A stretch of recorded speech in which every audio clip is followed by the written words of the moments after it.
ಕಜ್ಜಾಯ ಕೊಡುವ ನೆಪದಲ್ಲಿ ಮನೆಗೆ ಕರೆದು ವೃದ್ಧೆಯನ್ನ ಕೊಲೆ ಮಾಡಿ ಮಹಿಳೆ ಚಿನ್ನಾಭರಣ ದೋಚಿರುವ ಘಟನೆ ಆನೇಕಲ್ನಲ್ಲಿ ನಡೆದಿದೆ. ಮೃತದೇಹವನ್ನ ಕೆರೆಗೆ ಎಸೆದು ಪರಾರಿಯಾಗಿದ್ದಳು.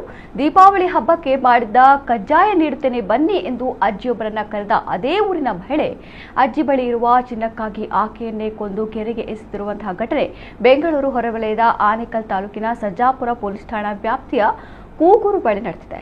68 ವರ್ಷದ ಭದ್ರಮ್ಮ ಮೃತ ದುರ್ದೈವಿ. ದೀಪಾ ಕೊಲೆ ಮಾಡಿರುವ ಚಾಲಕಿ ಕಿಲ್ಲರ್ ಲೇಡಿ. ಅಕ್ಟೋಬರ್ 30ರಂದು ಭದ್ರಮ್ಮ ಕಾಣೆಯಾಗಿದ್ದಾಳೆಂದು ಸರ್ಜಾಪುರ ಪೊಲೀಸ್ ಠಾಣೆಯಲ್ಲಿ ದೂರು ದಾಖಲಾಗಿತ್ತು. ತನಿಖೆಯನ್ನು ಚುರುಕುಗೊಳಿಸಿದ ಪೊಲೀಸರು ದೀಪಾ ಮೇಲೆ ಅನುಮಾನ ಉಂಟಾಗಿತ್ತು. ಪೊಲೀಸ್ ಶೈಲಿಯಲ್ಲಿ ವಿಚಾರಣೆ ನಡೆಸಿದಾಗ ಅಸಲಿ ಕಹಾನಿ ಹೊರಬಂದಿದೆ. ಅಜ್ಜಿಯನ್ನು ಕಜ್ಜಾಯ ನೀಡಲು ಮನೆಗೆ ಕರೆದ ದೀಪಾ ಅಜ್ಜಿಯ ಬಳಿ ಚಿನ್ನಾಭರಣ ದೋಚಲು ಕೊಲೆ ಮಾಡಿದ್ದಾಳೆ. ಅನಂತರ 2 ದಿನ ಶವವನ್ನ ಮನೆಯಲ್ಲೇ ಬಚ್ಚಿಟ್ಟಿದ್ದಳು. ಆದರೆ ದುರ್ವಾಸನೆ ಬರ್ತಾ ಇದ್ದಂತೆ ದೊಡ್ಡ ತಿಮ್ಮಸಂದ್ರ ಕೆರೆಗೆ ಕಾರಿನಲ್ಲಿ ತೆಗೆದುಕೊಂಡು ಹೋಗಿ ಹೆಣವನ್ನ ಎಸೆದು ಅಲ್ಲಿಂದ ಪರಾರಿಯಾಗಿದ್ದಾಳೆ. ವಿಚಾರಣೆ ವೇಳೆ ಈ ಎಲ್ಲಾ ಸತ್ಯವನ್ನ ಬಾಯ್ಬಿಟ್ಟಿದ್ದಾಳೆ. ಸದ್ಯ ಮೃತದೇಹವನ್ನ ಹೊರತೆಗೆಯಲಾಗಿದೆ ಎಂದು ಗ್ರಾಮಾಂತರ ಅಡಿಷನಲ್ ಎಸ್ಪಿ ಮಾಹಿತಿ ನೀಡಿದ್ದಾರೆ.